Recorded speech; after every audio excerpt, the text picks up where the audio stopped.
Welcome to the ESG conversation. Edison is talking to 15 listed businesses to find out what impact ESG is having on their culture, operations, and what the future looks like for capital markets under an ESG lens. I'm Louisa Pilbeam, a journalist always eager to learn more about all things ESG and how it's being implemented globally. In the first of the series, I'm talking to two senior female executives from Dentsu, Anna Lungley, Chief Sustainability Officer, and Kate Stewart, Head of Investor Relations. Well, hello to you both. I'm delighted to have you with me here today, especially as you're both very busy people. I was fascinated as I was investigating Dentsu and doing some research that you operate in 145 countries, working with 95 out of the world's top 100 advertisers. That's incredible. Thank you for being with me today. Good morning. Thank you. Thank you for having us. Well, first, I think it would make sense to find out a bit about what Dentsu does. Kate, would you mind filling us in? Thank you. Dentsu Group is one of the world's largest agency and media and marketing organizations. We're listed in Tokyo with a market cap of around 10 billion US dollars, and our services cover both media, creative, and customer transformation and technology, which focuses on brand experiences for consumers and how they interact with brands. As Chief Sustainability Officer, I'm interested to hear what you think the relevance of ESG is to the global business that is Dentsu. So thank you, Louisa, and thank you for having us today. It's an interesting one. As a Japanese company, Dentsu has always taken a long-term view. So we have a 3-year plan, but we also have a 100-year plan. So building a sustainable business model is in some ways a really strong part of our culture. And we have a strong social purpose. We talk about creating sustainable value for the lasting good of everyone. And it's the lens through which we do business. It sits at the heart of our business strategy alongside finance, people, and it permeates our culture and our operations. And I think that's reflected on my role and the fact that I sit on the international executive team. I report into Wendy Clark, our CEO, and I also sit on the Sustainable Business Board of Dentsu Group, along with Toshi Yamamoto, the global CEO as well. Okay, what impact then, positive and negative, has adopting an ESG strategy had on Dentsu? There are so many positives. And actually the business case of sustainability is well established. It not only drives good governance, compliance, it drives efficiency, but it's actually key to building brand and reputation and attracting talent. And of course, as a professional services industry, that's the lifeblood of our organization. And in markets where we launch programs, we actually see double-digit increases in employee engagement, but it's a really powerful motivator in terms of attracting talent. So there's some very interesting data out there. For example, 40% of millennials will choose a job because of company sustainability. And our median age of our business is 28 years old. So the people we're trying to attract into the business to grow the talent pipeline really want to work for an organization with a strong sustainability strategy. And it's also a key driver of innovation. So purpose-driven companies report 30% higher levels of innovation. And sustainability is often said as innovation spelt incorrectly. So you look at business challenges through the lens of sustainability, you'll spot the risks and opportunities that you might not have otherwise seen. And that actually is a tremendous opportunity from a growth perspective as well, of course. Yeah, certainly. I think, from the investor angle, having a story, but more importantly, evidence of your commitment to ESG is an absolute must. At Dentsu, we consider it a hygiene factor and we consider it a license to operate. I think the strength of our ESG commitments is a real differentiator for us within our sector, which is a positive. And we've demonstrated this commitment by putting ESG as one of our 4 pillars of our midterm strategy. And by putting this at the heart of the group, has really been welcomed by investors, but also by our clients as well. I think, if you look at a recent BlackRock survey that said investors plan to double their ESG investments over the next 5 years, it's important for us and all corporates to stay ahead of this. So you have an existing track record, which adds a level of authenticity as well. Yeah, so that flows very nicely into what would you say are your 3 main ESG priorities right now, and how does this fit into your wider sustainability strategy? So from an ESG perspective, we have three sort of clear focus areas. The first is very much around carbon emissions reduction. So carbon is our most material impact from an environmental perspective. We've set a target to be a net zero emissions company by 2030, underpinned by an approved science-based target across scope 1, scope 2 and scope 3. So that's hugely ambitious. We were the first holding company to do so, but actually it's really very exciting, I think, to see a Japanese holding company setting such an ambitious target as well. We also have a target to be powered by 100% renewable energy. We are already powered by 100% renewable energy in our international operations, with a commitment to convert Japan by 2030. Again, we're focused on diversity, equity and inclusion, so making sure that we have gender balanced leadership. And these are three big priorities from an ESG perspective, but to the point of your question, the second half of your question, they really are at the heart of our broader sustainability strategy.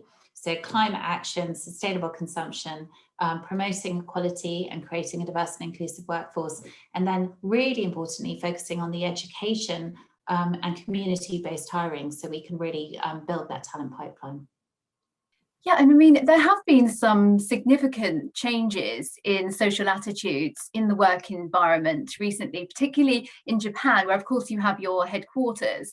Can you elaborate on the changes and how Dentsu has evolved its working environment? Yeah, certainly. I mean, Dentsu in Japan has made some significant investments to improve the working environment in recent years to ensure that our people feel very supported in their roles. We've invested in technology to support more flexible working patterns. We've introduced an input holiday once a month to allow our people to pursue interests outside of the workplace. And finally, we've ensured that the lights in our Shiya building, our headquarters building in Tokyo, are turned off at 10 p.m. every night as a big symbol to our commitment to work-life balance. Under the shifts but the shifts in Japan are just one part of a much wider shift that we're seeing within the group of becoming much more progressive in terms of a number of issues, particularly in governance. If you look at the makeup of our board and our executive committee, it's becoming much more diverse in terms of the international representation that we have, which is much more reflective of the source of our revenues. We still have progress to make, but I think what investors want to see is evidence of action and a direction of travel that gives them confidence in your future progress in this direction. Yeah, and I just wanted to jump in here with we can't ignore the pandemic. You know, at the moment we're going through so much change in the UK, but is that something that you're both keeping an eye on and looking at in terms of changes in ESG? I think the pandemic has been really interesting in the sense that it's highlighted the fragility of our global economic system and the sort of fragile nature of our borderless world. Events that might have seemed very far and remote happening in China have obviously disrupted our global economy, and it's created rising inequality. But it's also made us realize what we can do if we work together. And I think that's put ESG very firmly on the agenda in terms of investors understanding that businesses are fragile and looking to see how they're mitigating those social and environmental risks, but also recognizing that we do need to reset the economy. We need to build back better. That in itself is a massive growth opportunity. So we'll see whole sectors disappear. We'll see whole sectors emerge. And from Dentsu's perspective, every single one of our clients is going to be looking for help to navigate that transition and that net zero transition. And we are uniquely placed because about 51% of the net zero transition is dependent on human and societal behavior change. And we are an organization that changes behavior every day. So we can create pull for a more sustainable and equitable portfolio, and we can help our clients to thrive. Now, how successful you are at that is often reflected in rating systems, and Dentsu is ranked on a number of ESG ranking systems for agencies with varied scoring. So what are your views of ESG rating agencies and the way that they reflect the reality of the business? I think from my perspective, it's very beneficial to be part of these rating systems. You know, investor journeys are starting by looking at some of these rating agencies. So this has been folded into the investment case much more earlier than we've seen previously. At Dentsu, we look to actively engage with a lot of these agencies and look for areas where we can make improvements in their reporting. Often we have programs taking place within the firm, but perhaps they've just not been picked up by the rating agency. So it's very important to make sure that we publicise what we're doing effectively. And I think active engagement with these agencies will ensure that your rating reflects, or better reflects, the reality within the firm. I think when we look at the some of the rating agencies, particularly ones that cover our sector, I think we will start to see a shift in some of the weightings of the E and the S and the G. For example, one rating agency has the environmental portion only at 5% of the total weighting, whereas governance is at 60%. And I think over time we will see that start to shift with a much more equal weighting between each of the E and the S and the G. Okay. Now, given that the emphasis Dentsu places on sustainability, on disclosures and building into the operations of the business, how do you approach and manage your supply chain, ensuring that they, of course, reflect the sustainability values? That's an excellent question. And I think we've seen that transition in particular, both on diversity, but also net zero. So as organizations set net zero targets, it requires you to focus beyond your own operations and into your total value chain. So your supply chain and also the products that you sell. So that process is very much in place, and we're having clients come to us asking us for greater transparency around our supply chain. And of course, in turn, we're creating that scrutiny too. And the way that we're approaching this at Dentsu is we've actually set up working groups for each kind of material area of our emissions, looking at technology, for example.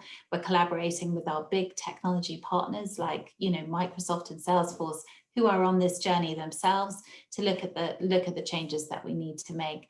And of course, we're trying to get much better data to understand. And data is challenging when you're looking at complex supply chains, but it's really important to understand and baseline where you are. So we just talked about ratings, for example.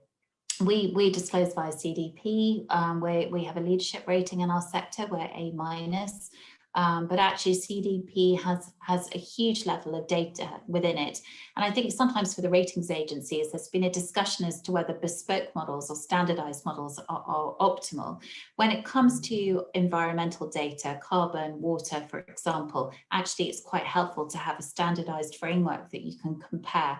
And CDP does provide that. So we look at that within our supply chain as well. As you said, in terms of ESG values, especially with the younger business person, investor, it's something that you just cannot ignore. Do you think going forward, it's so pivotal? It's a moment where in the future, this needs to continue, this focus. I think for young people, Kate said earlier, it's the need to retain your social license to operate. What's happened over the last 10 years is that brands no longer kind of control the conversation. Social media and the advent of social media, we all have referrals, we listen to each other. And actually people are calling for change. If you act in a way that's inauthentic, you will be called out. Greenwashing is no longer tolerated.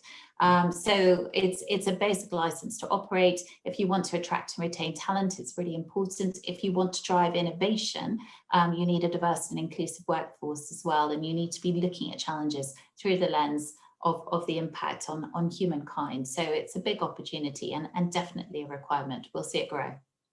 Definitely. And to both of you, is there anything that you wanted to say, any closing comments before I let you go and get on with your work? Louisa, from my perspective, thank you so much for actually having this conversation. It is so important to have the investor base has huge influence and can enable organizations to take that longer term view. And of course, that's what sustainability is all about. It's about building sustainable business models that will stand the test of time and will deliver shared value for our business and society. So thank you for having us today. Thank you very much. Thank you both. I just wanted to say thank you for your time. This is actually Edison's first ESG short film, but speaking to you, it just shows that this is such an important subject and there's a lot to talk about. So I will let you go. I will let you go and carry on with your jobs. It's increasingly going to dominate, I think, ESG, Dentsu's business and the business world. So thank you again.